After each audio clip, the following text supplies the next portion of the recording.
Recording number 192 చతుర్థ స్కంధం second పార్ట్లో మనం ఇప్పుడు 529 పద్యంలో సగం నుంచి చెప్పుకుంటూ ఉన్నాము.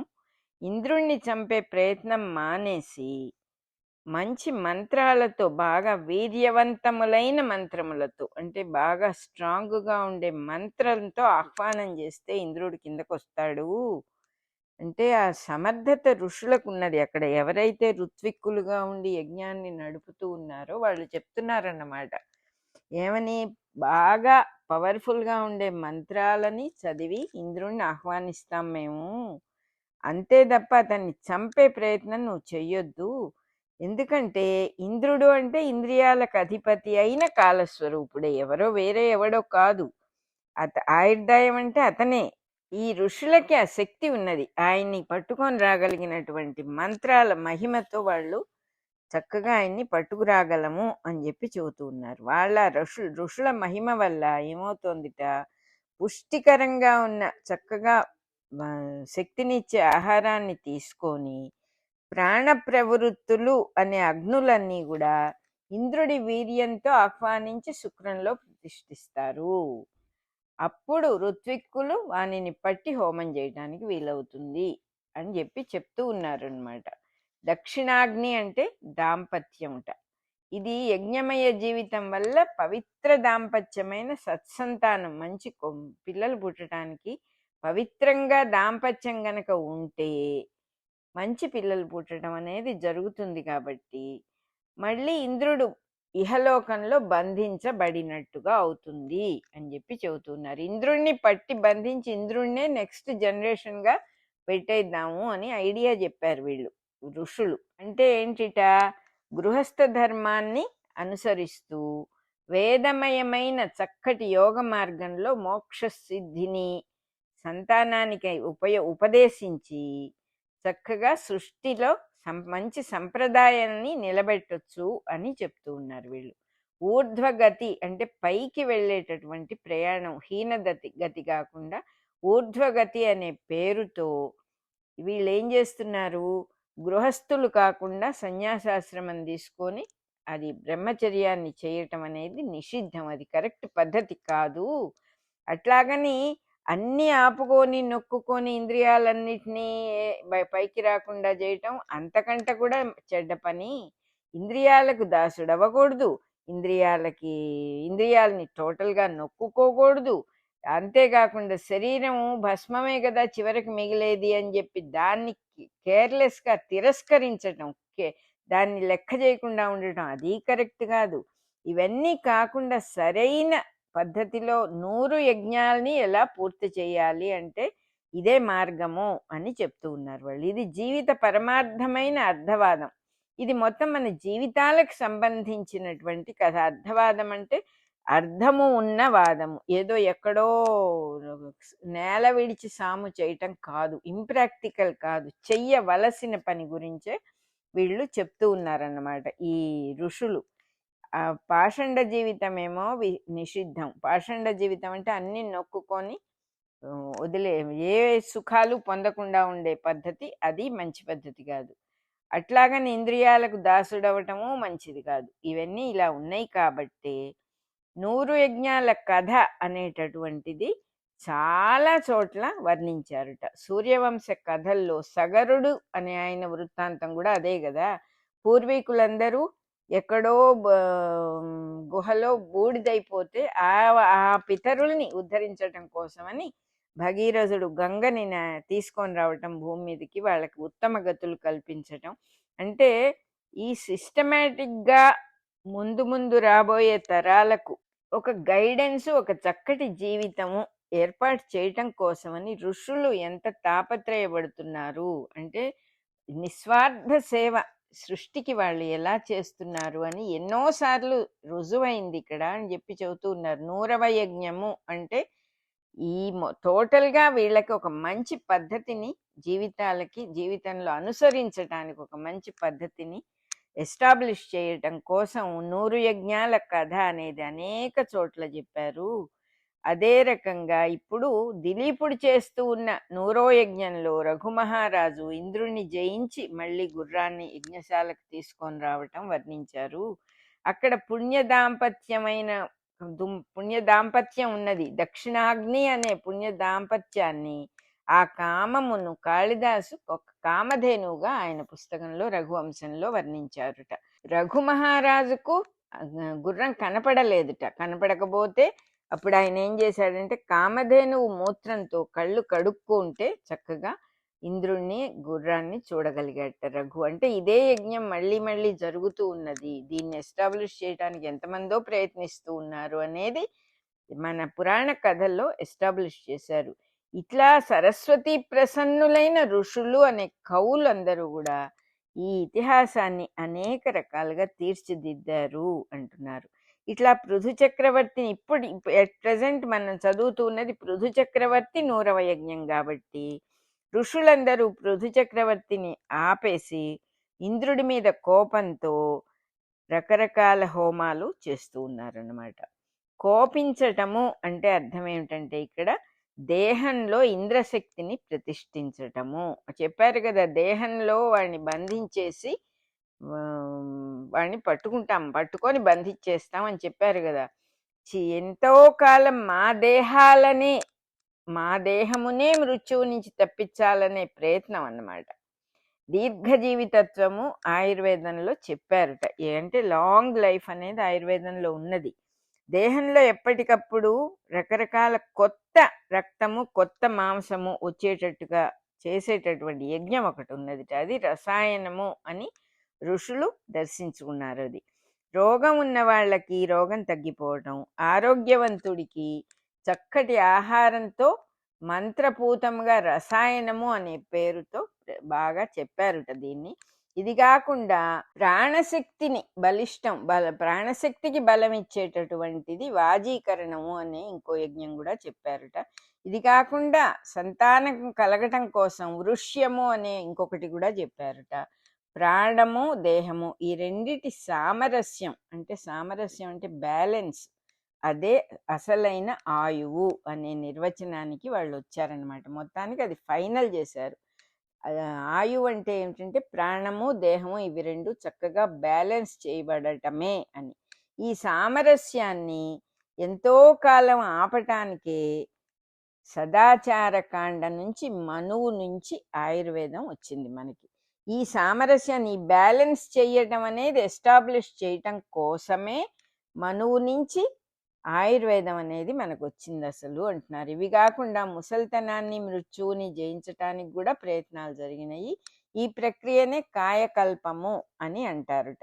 అందులో మొట్టమొదట భరద్వాజుడు చాలా లాంగ్ లైఫ్ కోరుకొని ఉగ్ర తపస్సుతో ఇంద్రుణ్ణి సోమలతలో దర్శించి అమరేశ్వరత్వాన్ని సాధించాడు. ఆయన 3 సార్లు ఇంద్రుణ్ణి ప్రసన్నుణ్ణి చేసుకుని ఆ 3 సార్లు మళ్ళీ మళ్ళీ ఆయుర్దాయాన్ని సంపాదించుకొని 300 సంవత్సరాలు జీవించాడుట ఇంద్రశక్తిని పానము చేసి అంటున్నారు. ఇంద్రుణ్ణి గురించి దీర్ఘమైన గట్టి తపస్సు చేశాడు. దీర్ఘ జీవితం కోరి భరద్వాజుడు ఉగ్ర తపస్సు చేశాడు. ఇంద్రుణ్ణి ప్రసన్నుని చేసుకొని సోమలతలో ఇంద్రుణ్ణి ఇన్వోక్ చేసుకొని అమరేశ్వరత్వం సాధించుకున్నాడు. 3 సార్లు అలా చేశాడు. ఇంద్రశక్తిని తాగాడు అంటున్నారు. అంటే సోమలతని నూరుకొని తాగి 300 సంవత్సరాలు జీవించాడు. దానికి ఒక మెథడ్ ఉంటుంది. చవనుడు అనే ఆయన ముసల్తనంలో పెద్దవాళ్ళు పితరులు అడిగారు కాబట్టి పెళ్లి చేసుకొని సంతానం కావాలనుకున్నాడు. ముసలి వాళ్ళకి పిల్లలు పుట్టరు కదా. అప్పుడు అతను ఆమలకి అనే ఔషధితో యజ్ఞమూర్తులైన దేవతలను ఋషులను దర్శించి మళ్ళీ యవ్వనం తెచ్చుకొని మళ్ళీ దీర్ఘాయుష్ వచ్చింది ఆయనకి. ఆమలకి అంటే పెద్ద ఉసిరిక, కరతలామలకము అనే ఒక గొప్ప మెథడ్ని కనిపెట్టి సూర్యోదయంలో చెట్టు నుంచి పడని ఉసిరిక పండుని అరిచేత్తో గ్రహించి సహస్ర ప్రణవం జపించాలట. 1000 ఓంకారాలు అప్పుడు ప్రాసనం చేసి దీర్ఘాయువు సాధించాడు అతను. అంటే వీటన్నిటికీ గురువు ద్వారా నేర్చుకునే మెథడ్స్ ఉన్నాయి. మనం ఎక్స్పెరిమెంట్ చేసేవి కాదు. పైన ఊరికే చెప్పారు. అప్పటి నుంచి ఉసిరికాయతో చేస్తూ ఉన్నటువంటి కాయకల్ప యోగానికి చవనప్రాసము అనే పేరు కలిగిందనమాట. ఆయన పేరు చవనుడు కాబట్టి ఆ పేరు వచ్చిందనమాట. ఆ తర్వాత విశ్వామిత్రుడు బ్రహ్మపుత్రి అయిన గాయత్రిని బల అతిబల అనే మూలికలతో సాధించి 7 తరాలు ఆయన కూడా జీవించాడుట. అది కూడా మంత్రము, తపస్సు, మూలికలు అన్నీ కలిపినటువంటి పద్ధతి. అదే రకంగా కాయకల్పాదులతో శరీరాన్ని సాధించుకున్న వాళ్ళు కూడా ఉన్నారు. ఇది సృష్టి ధర్మానికి విరుద్ధం కాబట్టి ఎక్కువ అది నిలవలేదు. దానికి బదులు చక్కని సంతతి పేరుతో కంటిన్యూయేషన్ అనేది బ్రహ్మగారి వల్ల ప్రసాదించబడింది అంటున్నారు. ఈ కాయకల్ప చికిత్స అనేది యాక్చువల్గా మనం కొంచెం వివరంగా కావాలంటే మనకి తపస్వీజీ అని ఒక పుస్తకం ఉన్నది. ఆయన తపస్సు అంటే చాలా ఇష్టం ఆయనకి. ఆ తపస్వీజీ ఒక రాజుగారి కొడుకు. యాక్చువల్గా మనకి ముస్లిమ్స్ పరిపాలించేటప్పుడు ఒక రాజుగారి కొడుకు ఆయన. ఈ తపస్వీజీగా ఆయనకి తపస్సు అంటే చాలా ఇష్టం కాబట్టి ఫైనల్గా ఆయన్నే తపస్వీజీ అని ఆయన స్టోరీయే రాశారు. అందులో ఆయన 3 సార్లు ఈ కాయకల్ప చికిత్స చేయించుకుంటాడు. దానివల్ల 3 సార్లు మళ్ళీ చిన్నవాడుగా యవ్వనవంతుడుగా అవుతాడనమాట. సో ఒకవేళ ఎక్కువ డీటెయిల్స్ ఎవరికైనా కావాలంటే ఆ పుస్తకం చదువుకుంటే తపస్వీజీ స్టోరీ చాలా బాగుంటుంది. అది హిస్టరీ, అదేమీ కల్పించుకున్న కథ కాదు. ఆ మహానుభావుడి కథ చదువుకోవటం ఒకటి, కాయకల్ప చికిత్స గురించి వివరాలు కావాలంటే అందులో తెలుస్తాయి. ఈ మధ్య కాలంలో మొన్ననే చదివాను నేను. అది ఒక అద్భుతమైనటువంటి మహా చరిత్ర ఆయనది కూడా. నిజంగా జరిగిన కథలు మనం కన్నా మహానుభావుల కథలు మనం చదువుకుంటే మనకి ఎంతో గైడెన్స్ ఉంటుంది వాటి వల్ల అని చెప్పి చెప్పాలనుకున్నాను. తర్వాత ప్రస్తుత కథలో పృథు చక్రవర్తి యజ్ఞంలో మనిషికి అమరత్వం కావాలి అని ఈ ఋత్విక్కులందరూ కూడా భీష్మించు కూర్చున్నారు. అదే ఇంద్రుడి మీద కోపము అన్నట్టుగా చెప్పబడింది. ఇంద్రుడేమో దాన్ని ఎలవ్ చేయటల్లా, అందువల్ల వీళ్ళకి ఋత్విక్కులకు కోపం వచ్చింది అన్నట్టుగా చెబుతూ ఉన్నారు. ఋత్విక్కులు అట్లా హోమం చేసే సమయంలో చతుర్ముఖ బ్రహ్మ ప్రత్యక్షమై వాళ్ళతో ఇట్లా అన్నాడు. ఏమన్నాడంటే బ్రహ్మగారు, యజ్ఞంలో మీరు ఆరాధించే దేవతలందరూ కూడా ఇంద్రునిలో ఉన్న అంశలే. ఇంద్రుడు యజ్ఞం మొత్తం యొక్క స్వరూపం ఇంద్రుడేను, అతడు భగవంతుడి అంశ. ఇంద్రుడంటే ఎవరో శత్రువు కాదు. ఆ ఇంద్రుణ్ణి వధించటానికి ఎవరైనా యజ్ఞం చేస్తే అది నిష్ఫలమైపోతుంది. భౌతిక దేహము మృత్యువుని అంటే భౌతిక దేహం ఎవరు పర్మనెంట్గా ఉండాలి అనేటటువంటి ప్రయత్నము వేస్ట్ అని చెప్పేశాడు మనకి బ్రహ్మగారు. ఫిజికల్ బాడీ ఎప్పుడు ఉంటుంది, ఒక ఫిజికల్ బాడీయే ఫర్ ఎవర్ ఉండటం అనేది ఇంపాసిబుల్, అది జరగదు అని చెప్పేశాడు. ఇప్పుడు భగవంతుడి అంశతో యజ్ఞాన్ని చక్కగా పూర్తి చేయాలి. కాబట్టి యజ్ఞాన్ని పూర్తి చేయాలి, కానీ ఎవరు చేయాలంటే ఇంద్రుడే చేయాలి. యజ్ఞం పూర్తి చేయటము అనేది, యజ్ఞం చేయటం వరకే మీ వంతు, కానీ దాన్ని పూర్తి చేయటం ఇంద్రుడి వంతు. మీరు పూర్తి చేద్దాం అనుకుంటే అది అవదు, అతడు ఆపేస్తూ ఉంటాడు. ఎవరైతే ఆపుతున్నారో వాడికే బాధ్యత ఇచ్చి పూర్తి చేయించండి. అంటే భౌతిక ప్రపంచంలో పూర్తి అంటే ఎండ్ అని అర్థం మనకి. కానీ ఊర్ధ్వలోకాల్లో పూర్తి అంటే పూరించబడుచుండుట, అంటే మళ్ళీ మళ్ళీ దాన్ని ఎస్టాబ్లిష్ చేస్తూ ఉండటం. ఇంద్రుడు 100వ యజ్ఞాన్ని పాడు చేద్దాం అనుకున్నాడు కాబట్టి ధర్మ వ్యతిరేకమైన పనులు చేస్తున్నాడు. అంటే ఏంటి? దేహధాతువులు, ప్రాణము, మనస్సు, ఇంద్రియాలు వార్ధక్యంలో ధర్మాన్ని తప్పటమే. చిన్నప్పుడు ఉన్నట్టుగా ఉండలేరు కదా పెద్దవాళ్ళు అయ్యాక. అదే ఇంద్రుడు ధర్మ వ్యతిరేకమైన పనులు చేయటం. వాటిని చూస్తూ ఉండాలి, కానీ ప్రతీకారంతో ఏ రకమైనవి జరగవు. ఇట్లా ప్రయత్నించడం పద్ధతి కాదు. దేహాన్ని విడవాల్సిన స్థితి వచ్చినప్పుడు ఊరికే కాలాన్ని పొడిగించుకుంటూ ఉండటం అనేది సరైన పద్ధతి కాదు. జీవికి దేహంలో ఉన్న ధాతువుల్లోని దేవతలకి అపవిత్ర స్థితి కలిగించినట్టు అవుతుంది. వేదన ఎక్కువైపోతుంది, కుళ్ళిన స్థితిలో జీవించాల్సి వస్తుంది. కాబట్టి అది అపచారం. మీరు ఇంద్రుడి మీద కోపంతో మంత్రాలు చదివి ఆహ్వానించే ప్రయత్నాలు ఆపేసేయండి అని చెప్పాడు బ్రహ్మగారు. ఈ 100వ యజ్ఞాన్ని ఇది ఇవ్వకపోయినా పర్వాలేదు, పృథు చక్రవర్తి కీర్తికి ఎటువంటి లోపము రాదు. 99 యజ్ఞాల ప్రయోగ ఫలమంతా కూడా ఆయనకి తప్పకుండా సిద్ధిస్తుంది. ఇట్లా చెప్పి చతుర్ముఖ బ్రహ్మగారు పృథు చక్రవర్తితో ఇలా చెప్పారు: నువ్వు మనుష్యుల్లో ఇంద్రుడవే. మోక్షము అంటే ఏదో, దాని ధర్మం ఏంటో నీకు తెలుసు. నీకింక యజ్ఞాలు చాలు.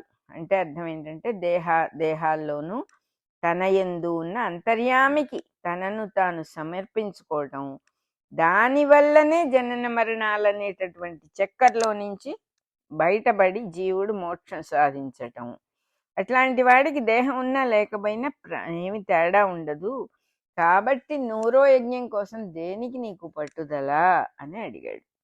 ఏ విధమైన ఇప్పుడు జరిగిన దానికి, ఏ రకంగా అయినా సరే ఇప్పుడు జరిగిన దానికి నీ మీద ఇంద్రుడు రోషపడకుండా ఉండేట్టుగా చెయ్యి. దేహాన్ని విడిచే ప్రక్రియ మృత్యువు కాదు అని తెలుసుకునే పద్ధతి ఒకటి నేర్చుకోవాలి. జీవికి చనిపోతానేమో అనే భయం ఉన్నప్పుడు తెలివి తప్పిపోతుంది, అంటే అన్కాన్షియస్ అయిపోతాడు. అన్కాన్షియస్ అయ్యాడా అదే మృత్యువు. ఎందుకంటే అన్కాన్షియస్ స్టేట్లో శరీరం పడిపోతే మళ్ళీ పుట్టాల్సి వస్తుంది. అదే ఆ మృత్యు భయం అనేది మనసులో లేకుండా పరమాత్మని నమ్ముకొని, పరమాత్మని ఊరికే మనం ఏం చెప్పుకుంటాము, అవసాన సమయంలో భగవన్నామం చేసుకుంటే మంచిది, మోక్షస్థితి వస్తుంది అలా చెప్పుకుంటాం. ఇక్కడ క్లియర్గా రాస్తూ ఉన్నారు. భయం లేకుండా పరమాత్మను తలుచుకుంటూ ఉన్నప్పుడు మృత్యు భీతి అంటే నేను చనిపోతాను అనే భావం ఎందుకు అసలు?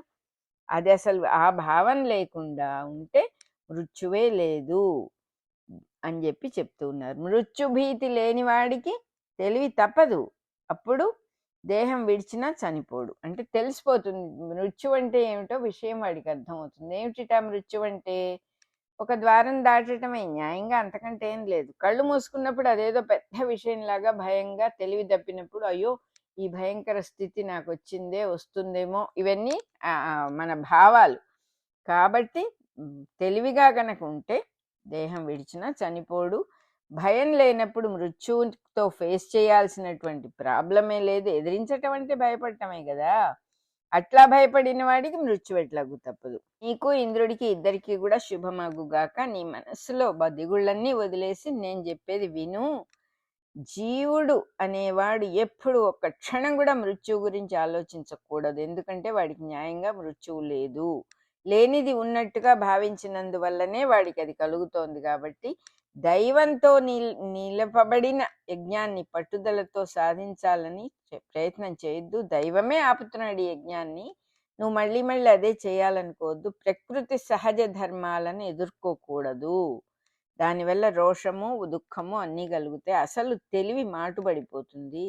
ఈ ప్రయత్నం మానేసావంటే నువ్వు ఇంద్రుడు కూడా ఫ్రెండ్స్ అవుతారు, బాగుంటుంది, అతనితో స్నేహమే నీకు మంచిది అని చక్కగా చెప్పాడు. మృత్యుభీతి లేని జీవ ప్రజ్ఞ అంటే చనిపోతాననే భయం లేని జీవుడు బ్రహ్మాండంలో అంటే సృష్టిలో జీవములైన జలముల ప్రజ్ఞ ఒకే మంత్రంలో స్తుతిస్తారుట. జీవితాన్నిచ్చే నీళ్ల ప్రజ్ఞను, మృత్యు భయం లేని జీవుడిని ఒకే మంత్రంతో స్తుతిస్తారుట. అంటే ఒకే మహత్వం ఉందిట వాళ్ళకి. దీనిని సాధించాలని అనుకున్న మనిషిని మానవనాథుడు అని అంటారుట. దీనికి సూచనగానే ఇలా చెప్పారుట. ఇంద్రుడు వర్షాకాలంలో తన ధనస్సును దించాడు, రఘుమహారాజు తన ధనస్సును ధరించాడు. వీళ్ళిద్దరూ లోకానికి మేలు చేయటం కోసం ఒకళ్ళ తర్వాత ఒకళ్ళు ధనస్సు ధరించి పరిపాలిస్తూ ఉంటారు అని రఘువంశంలో శరదృతువుని వర్ణిస్తూ కాళిదాసు తమాషాగా వేదార్థ ప్రతిపాదన చేశారుట.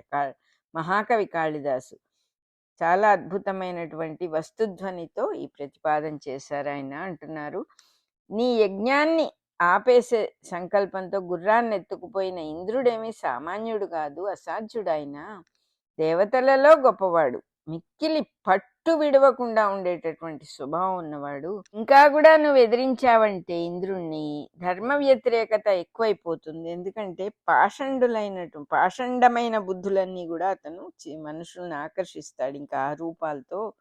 అందువల్ల నువ్వు జనానికి ఇంకా అపకారం అయిపోతుంది అతన్ని నువ్వు ఎదిరించడం అనేది. కృత్రిమమైన వేషధారణ మొదలు పెడతారు. అంటే ఇక ఆర్టిఫిషియల్గా జీవితాలు మొదలైపోతాయి. భార్యా పిల్లల్ని వదిలి ఉండలేని ఒక దీన స్థితి వచ్చేస్తుంది. ఒక మనుషులందరూ కూడా ఒక డిపెండెంట్గా అసమర్థులుగా అయిపోతారు. అందువల్ల నువ్వు ఇంక ఈ యజ్ఞాన్ని ఆపేసేయి. వేరే వేరే వాటికి వెళ్ళిపోతుంది. ఇది యజ్ఞం పృథు చక్రవర్తికి సంబంధించిందే తప్ప దేహాలు జీవులకు సంబంధించినవి. ఈ చతుర్ముఖుడి బోధ దేహధారుల కోసం చెప్పారు కానీ పృథు చక్రవర్తి కోసం కాదు. ఇంకొక మాట వినండి. పూర్వము వేణుని అపచారం వల్ల ఎన్నో ధర్మాలన్నీ కూడా లోపించినాయి. వాడిని మళ్ళీ వెనక్కి తీసుకొని రావటానికి కోసమే ఆయన దేహం నుంచే పుట్టిన సాక్షాత్ నారాయణుడివి నువ్వు అని చెప్తూ ఉన్నాడు పృథు చక్రవర్తితో. అంటే అహంకారాన్ని మదించినప్పుడు వచ్చిన దైవాంశ. కాబట్టి మనిషి జన్మతో ఇహలోకంలో పుట్టిన ఈ యజ్ఞ విధానం అంతా కూడా చక్కగా తెలుసుకోవాలి. నువ్వెవరి చేత పుట్టించబడ్డావో, దేని కొరకు పుట్టావో అట్లాంటి బ్రహ్మ సంకల్పాన్ని నువ్వు పరిపాలిస్తూ ఉన్నావు కాబట్టే ఇంత మహానుభావుడివయ్యావు అని చెప్పాడు. బ్రహ్మతో పుట్టించబడిన మనిషి బ్రహ్మతో నిర్ణయించిన సృష్టి ధర్మాలతో ఘర్షణ పడకూడదు అని చెప్పాడనమాట. చెప్పి ఇంకా అంటున్నాడు, ఈ ఉపధర్మానికి తల్లి ఇంద్రుడి మాయ. ఉపధర్మం అంటే ధర్మం నుంచి చీలిపోయి వేరే రకాలుగా తన ఇష్టం కోసం ఏర్పరచుకున్న ధర్మాలు కొన్ని ఉంటాయి. మోహదృష్టితో అనేకం చేస్తారు. దాన్ని ఉపధర్మము. ధర్మంలాగా అనిపిస్తుంది అది. ఉదాహరణకు మనుషులు పుట్టడం, భూతలంలో మనుషులు పుట్టడం ధర్మం. పుట్టిన మనుషులు భూభాగాన్ని సొంతం చేసుకుందాం, అమ్ముకుందాం, వేరే వాళ్ళకి చోటు లేకుండా చేద్దాం, హక్కులు స్థాపించుకుందాం అనేవి ఉపధర్మాలు. అంటే పాషండ ధర్మాలు. భూమి మీద పుట్టి భూమిని సొంతం చేసుకోవటం, వేరే వాళ్ళకి ఇవ్వమని అనటం, ఇవన్నీ కూడా పాషండ ధర్మాలు అంటున్నారు. వీటి వల్ల దుఃఖము, దరిద్రము, కలహము, వినాశనము ఇన్ని కలుగుతాయి. అట్లాగే భూమి మీద చక్కగా పంటలు పండటం ధర్మం. భూభాగాన్ని తనదిగా చేసుకుని పంటలు దాచుకోవటం, అన్నం లేని వాళ్ళకు కూడా పెట్టకపోవటం, పంటలు అమ్ముకోవటం ఉపధర్మాలు. మనం ధర్మం అని ఏది చెబుతున్నామో అది ధర్మం కాదు అని ఇక్కడ చాలా క్లియర్గా చెప్తున్నారు. నదులు ప్రవహించటం ప్రకృతి ధర్మం, కానీ నది నీటిని నిలవబెట్టడం, నగరాల్లో ఉన్న వాళ్ళకి పంపటం కోసం నీరు వేరే వాళ్ళకి రాకుండా చేయటం, ఇవన్నీ ఉపధర్మాలు. వీటిని ధర్మాలుగా భ్రమపడి మనిషి న్యాయశాస్త్రానికి ఎక్కించి చట్టాలు నిర్మించుకుని ఎన్నో చేస్తూ ఉన్నాడు. ఇవన్నీ కూడా నూరో యజ్ఞాని కోసం పట్టుబట్టడం, లేకపోతే మృత్యుభూతితో జీవితాన్ని పోరాడటం, అక్కడి నుంచి వస్తున్నాయి ఇవన్నీ కూడా. అందుకే అవి ఉపధర్మము అని చెప్పిన అంశాన్నే బైబిల్లో కూడా బిగినింగ్లో ట్రీ ఆఫ్ నాలెడ్జ్ అనే యాపిల్ వృక్షంగా వర్ణించారట. దాని కారణంతోనే ఆదిమ మనిషి అయినటువంటి యాడమ్ పతనం చెందాడు అనేది అక్కడ రూపకల్పన చేశారు.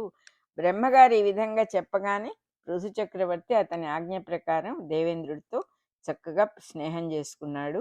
యజ్ఞ దీక్షను పూర్తి చేసి చక్కగా అవబృధ స్నానం చేసి దీక్షా స్నానాన్ని కూడా ఆచరించాడు. ఇది కుమారుడుగా మళ్ళా పుట్టడానికి చిహ్నము అంటున్నారు. అంటే కంటిన్యూయేషన్ అనేది ఎప్పుడూ ఉన్నది. ఒకే శరీరం ఫర్ ఎవర్ ఉండాలని చేసే యజ్ఞం సరైంది కాదు అని అన్నమాట. ఎన్నో కొల్లలుగా దక్షిణలు ఇచ్చాడుట బ్రాహ్మణులకి. వాళ్ళందరూ ఎన్నో దీవెనలు ఇచ్చారుట. దేవతలంతా కూడా ఎంతో సంతోషంతో వేడుకపడి పృథు చక్రవర్తికి దీవించారుట. ఆ యజ్ఞానికి వచ్చిన జనమంతా కూడా ఎంతో మెచ్చుకున్నారట. ఓ పుణ్యమూర్తి, సర్వజనులను నువ్వు ఆదరించావు అంటే ఎన్నో జన్మలెత్తారు అని అర్థమట. పితరులు, దేవతలు, ఋషులు, మానవులు నీ చేత దానాలు, మంచి మార్గం, ఉపచారాలు పొంది పూజింపబడ్డారు, అందరూ సంతోషపడ్డారు అని వాళ్ళు ఇట్లా చెప్తూ ఉండగానే యజ్ఞాన్ని అనుభవించేవాడు, యజ్ఞానికి అధిపతి అయిన నారాయణుడు ఇంద్రుడితో కలిసి అక్కడికి వచ్చి ఇలా చెప్పాడట. జనంతో స్తుతించబడిన నీ 100వ అశ్వమేధ యాగానికి ఇంద్రుడు భగ్నం కలిగించాడు. దానికి క్షమార్పణ చేయటానికి వచ్చి ఉన్నాడు, చూచితివా అన్నాడుట. కనుక ఇతను తనతో పాటే తీసుకొచ్చాడు. నారాయణుడు ఇంద్రుడిని తెచ్చి క్షమాపణ చెప్పడానికి వచ్చాడు. నీ యజ్ఞాన్ని ఆపింది ఇతనే కదా, కాబట్టి ఇతన్ని క్షమించు, మంచి వాళ్ళు ఎప్పుడు దేహాల మీద అభిమానం పెట్టుకోకూడదు. కాబట్టి జీవులకు ఎవరు కూడా ద్రోహం చేయరు. నీ వంటి మహాత్ములు దేవమాయకు మోహం చెంది ఇంకోళ్ళకు బాధ కలిగించటం అనేది మంచిది కాదు. మృత్యుభీతి లేనివాడు, చావంటే భయం లేనివాడు ఎవడు కూడా ఇంకొకళ్ళని ఇబ్బంది పెట్టడు. అంటే చావంటే భయం కూడా కాదు, చావు గురించి ఏ ఆలోచన అవసరం లేదన్నమాట. అది కూడా చెప్తూ ఉన్నాడు నారాయణుడు.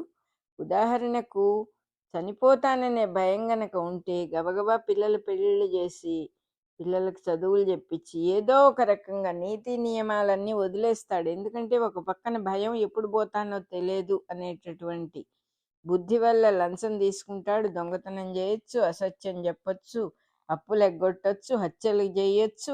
ఇవన్నీ కూడా సృష్టిలో మనకి తెలిసిన విషయాలే. అందువల్ల మృత్యు భీతి ఉన్నంతకాలం ఏదో ఒక పాపం జరుగుతూనే ఉంటుంది. పెద్దలకు సేవ చేయటం వల్ల మృత్యుభీతి పోతుంది. దానికోసమే పెద్దలు అనబడేవాళ్ళు, తల్లిదండ్రులు పెద్దవాళ్ళు అవటం, పిల్లలు సేవ చేయటం వాళ్ళకి. ఆ తల్లిదండ్రుల శరీరాలని వదిలి వెళ్ళేటప్పుడు వీళ్ళు చూసి ఆ అనుభవం ద్వారా ఇది మృత్యువు కాదు, దేహానికే మృత్యువు అని తెలుసుకోవటం, ఇదంతా కూడా ఒక సాధనగా ఏర్పడింది. ఇదంతా అసలు మనకి మనుషులకి శరీరం ఎలా వచ్చిందో చూసావా? ఇంకా చెప్తూ ఉన్నాడు నారాయణుడు. అవిద్య వల్ల, కామం వల్ల, కర్మ వల్ల వచ్చింది. మొట్టమొదటి అవిద్య అనేది ప్రకృతితో పురుషుడు ముడిపడటం వల్ల దేహం మీద ఆసక్తి ఏర్పడింది, అదే కామము. దానికోసం స్త్రీ పురుష శరీరాలు వచ్చినాయి. కామం ఒకళ్ళ వల్ల అవది, ఇద్దరు ఉండాలి దానికి. ఒకరి నుంచి ఒకరు పడేటటువంటి సుఖం అని అనుకొని జరుగుతూ ఉంటుంది ఇది. ఇట్లా సృష్టిగా జరగటానికి సాధన దేహం, అది సహజమే. జ్ఞాని అయినవాడు దాని మీద వ్యామోహపడకుండా ఎంత మటుకు ఏది అవసరమో, ఈ సంతతి ఎందుకు అంటే తన తర్వాత సృష్టి రావాలి కాబట్టి సంతానాన్ని కంటాడు, కానీ ఆశతో కామంతో జరగదక్కడ. తెలిసిన వాడికి, ఋషి అయిన వాడికి, మనువు కర్దముడు వాళ్ళందరూ ఇలాగే చేశారు కదా. జ్ఞానం ఉన్నవాడు దేహంలో చిక్కుకోవటం అసహజము.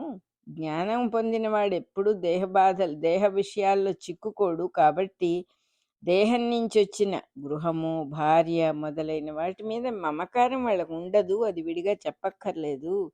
ఈ దేహంలో ఉన్న అంతర్యామి అయిన ఆత్మ పరిశుద్ధుడు, స్వయం ప్రకాశం ఉన్నవాడు, అన్ని దేహాలలో ఒక్కడే ఉన్నాడని తెలుస్తుంది వాళ్ళకి. అతడు గుణాలకు ఆశ్రయంగా ఉన్నాడు కానీ గుణములు ఉన్నవాడు కాదు అని చెప్పాడనమాట. ఇది వివేకం కాదు. శరీర లక్షణాలన్నీ తనవే అని అనుకోవటం, తాను దేహధారిని అని అనుకోవటం, ఇవన్నీ కూడా జ్ఞాని అయినవాడు చెయ్యడు. ఈ ఆత్మ అనేటటువంటిది అన్ని దేహాల్లోనూ వ్యాపించి ఉన్నది. మట్టి కుండ యందు వ్యాపించి ఉన్నట్టుగా, కుండ ద్వారా మట్టి వ్యాప్తి చేయబడుతోంది కదా. మట్టికి ఏ రకమైనటువంటి ఆకారం కానీ లిమిటేషన్ కానీ లేవు. కుండకున్నాయి, సాక్షి మాత్రంగానే ఉంది మట్టి కుండలో. కుండ నీళ్ళని మోస్తుంటే ఆ మట్టికి నీళ్ళు అంటావు, పరమాణువుల రూపంలోనే ఉంది. నీటి మీద మంచుగడ్డ తేలుతుంటే రెండిటిలో ద్రవ్యానికి స్థితి తేడా తప్ప ఒకటే వస్తువు కదా. ఈ ఆత్మకు వేరుగా నేను అనేదే లేదు, అసలు సర్వము తానే. దీన్ని దేహం కంటే వేరుగా గుర్తించాలి. కుండకు అందులో ఉన్న మట్టికి సంబంధం లేదు అని అర్థం చేసుకోవాలి. కుండ అనేది కేవలం ఒక ఆకారమే తప్ప మట్టికి అది పేరు కాదు. ఇట్లా తెలిసిన వాడు నాయందే ఉంటాడు. దేహంలో ఉన్నా కూడా వాడికి ఏ గుణాలు అంటవు. ఈ జ్ఞానం కలగాలంటే తనకేర్పడిన ధర్మాన్ని ఆచరిస్తూ, అంటే తన ముందుకొచ్చిన పని చేసుకుంటూ, దేని మీద కోరిక లేకుండా శ్రద్ధగా పని చేసుకుంటూ వెళ్ళిపోవటం. ఉద్యోగం చేసేవాడు నేను పరబ్రహ్మాన్ని కదా, ఉద్యోగం ఎందుకు అనుకుంటే అవదు. ఏది ఎంత మటుకు అవసరమో అంత మటుకు ఆచరించుకుంటూ వెళ్ళిపోవటమే పద్ధతి ఇక్కడ అని చక్కగా చెబుతూ ఉన్నాడు. ఏ పనిని నిర్లక్ష్యం చేయకూడదు. తన పని ఎప్పుడూ కూడా శ్రద్ధగా చేయాలి. అప్పుడే నిజమైన వైరాగ్యం అంటే ఏమిటో తెలుస్తుంది. ఇలాంటి ఆచరణతో సమస్తంలోనూ నన్ను ఆరాధిస్తూ ఉన్నవాడి మనసు క్రమక్రమంగా పరిశుద్ధమవుతుంది, త్రిగుణాలకు అతీతం అవుతుంది. ప్రతి పని నా పని అని అర్థం చేసుకోవాలి అంటున్నాడు పరమాత్మ. ఏ పనైనా నా పనిగానే, నా పూజగానే భావించి చేసేవాడికి ఏ రకమైన కర్మబంధం ఉండదు, పరిపూర్ణమైన ఆత్మదర్శనం లభిస్తుంది. నా నా దగ్గర ఎటువంటి శాంతి ఉన్నదో అతనికి కూడా అటువంటి శాంతి, కేవల స్థితి అంటే కైవల్యం దొరుకుతుంది అని చెప్పి చెప్తూ ఉన్నాడు. దేహము అనే ఇంట్లో ఈ ఆత్మ అనేవాడు దేన్ని పట్టించుకోకుండానే ఉంటాడు, అంటకుండా ఉంటాడు. ఈ దేహంలో ఉన్న మ్యాటర్కి, జ్ఞానానికి, ప్రవర్తనలకు, మనస్సునకు అన్నిటికీ ఈశ్వరుడుగానే ఉంటాడు. పిల్లవాడికి అన్నం పెట్టేటప్పుడు తల్లికి ఆ అన్నంలో ఉన్న రుచి మీద ధ్యాస ఉండదు, దానిపైనున్న ఆ ఆహారంలో ఉన్న రుచుల మీదకి మనస్సు పోవటం, ఆ రుచుల మీద తాను ఆశపడటం జరగదు. అట్లాగే ఆత్మజ్ఞానం ఉన్నవాడు కార్యనిర్వహణలో మాత్రమే ఆసక్తి కలిగి ఉంటాడు, పని చెయ్యటం వరకే, ఫలములను గురించి పట్టించుకోడు. అటువంటి వాడు సంసారాన్ని పొందడు. ఫలాసక్తి లేనివాడు, రిజల్ట్ ఓరియంటేషన్ లేనివాడు సంసారాన్ని పొందడు. సంసారం అనేది ఎక్కడున్నది అంటే చేసే సంకల్పాల్లో, ఆచరించే పద్ధతిలో నిల్చుంటుంది. దానికోసం ఆ దేహం ఆధారంగా ఉంటుంది. ఈ సంసారమయమైన దేహానికి ఆపదలు, నిందలు తప్పకుండా కలుగుతూ ఉంటాయి. దానిలో నివసిస్తూ ఉండేవాడికి నా యందు గనక ఉన్నాడంటే వాడికి ఏవి అంటవు. సంసారంలో ఉన్నా కూడా, దేహంలో ఉన్నా కూడా మానసికమయంగా నా యందు వాడు నివసిస్తూ ఉంటే వాడికి ఏవి అంటవు. సుఖ దుఃఖాల యందు సమానుడై ఉత్తముల యందు, మధ్యముల యందు, నీచుల యందు సమాన ధర్మాన్ని కలిగి ఉండాలి. ఇంద్రియాలని జయించడమే కాకుండా వాటి లక్ష్యాలని కూడా జయించాలి. మంత్రులు మొదలైన వాళ్ళు నీ ఆజ్ఞలకు లొంగి ఉన్నప్పుడు సమస్త లోకాన్ని రక్షణ చేస్తూ ఉండాలి అని పృథు చక్రవర్తికి ప్రత్యేకంగా చెప్తూ ఉన్నాడు నారాయణుడు. రాజులకు ప్రజల్ని రక్షించడమే పరమధర్మము. ప్రజల్ని పాలించటంలో ప్రజలు చేసే పుణ్యంలో భాగం కూడా వస్తుంది. 6వ వంతు భాగము ప్రభువు కూడా వస్తుంది. ప్రజలను రక్షించకపోతే ఆయన పుణ్యమే ప్రజలకు వెళ్ళిపోతుంది. అందువల్ల చక్కగా ప్రజల్ని సరిగా పరిపాలన చేయాలి. వాళ్ళకి అందిన సుఖశాంతుల్లో తనకి భాగం వస్తుంది. కాబట్టి బ్రాహ్మణ శ్రేష్ఠులకు సమ్మతంగా ఉండి వేద సాంప్రదాయాలకు సరిపోయే ధర్మాన్ని ముఖ్యంగా చేసుకొని ఆ పరిపాలననే చెయ్యాలి అని చెప్తూ ఉన్నాడు పరమాత్మ. ఈ విధంగా ప్రజల అనురాగం పొంది సమబుద్ధి కలిగి పరిపాలిస్తే నీ నీ ఇంట్లోనే సనకాదుల్ని దర్శిస్తావు నువ్వు. ఇంటి యందు అనగా హృదయంలోనే అని అర్థము. ఎవరు ఆత్మసమర్పణ చేస్తారో వాళ్లకు సమస్త శుభాలు కలుగుతాయి. లోకోత్తర పురుషులైన పరమ గురువులందరూ కూడా దర్శనమిస్తారు. అది ఎవరికి వాళ్ళు సాధించుకునేదే గాని ఒకరు చెప్పేది కాదు. యోగాభ్యాసము, తపస్సు, యజ్ఞం చేయటం, ఈ విషయాలన్నీ కూడా ఈ మార్గం వల్ల నా అనుగ్రహాన్ని పొందటం కష్టము. మనుషుల్ని సమదృష్టిగా చూసే సజ్జనుల మనస్సుల్లో నేను చాలా తేలికగా అప్రయత్నంగా ఉంటాను. నేను నీ ప్రశాంత స్వభావము, మత్సరం లేని బుద్ధి, సజ్జనుల గుణ సంకీర్తనము అవన్నీ నీలో ఉన్నందువల్ల నేను నీ యందు ప్రసన్నుడనైనాను. నువ్వంటే ఇష్టం నాకని చెప్తూ ఉన్నాడు. నీకొక వరం ఇస్తాను, కోరుకోమని నారాయణుడు చెబితే అతని మృదు మధురమైన మాటల్ని హృదయంలో ధరించి శిరస్సు వంచి నమస్కరించి పృథు చక్రవర్తి నిలబడి ఉన్నాడుట. తాను చేసిన పనికి సిగ్గుపడి ఇంద్రుడు పృథు చక్రవర్తి వంక చూసి వినయంతో నమస్కారం చేశాడట. అప్పుడు ఇంద్రుడిని ఎంతో ప్రేమతో ఆదరంతో పృథు చక్రవర్తి కౌగలించుకున్నాడట.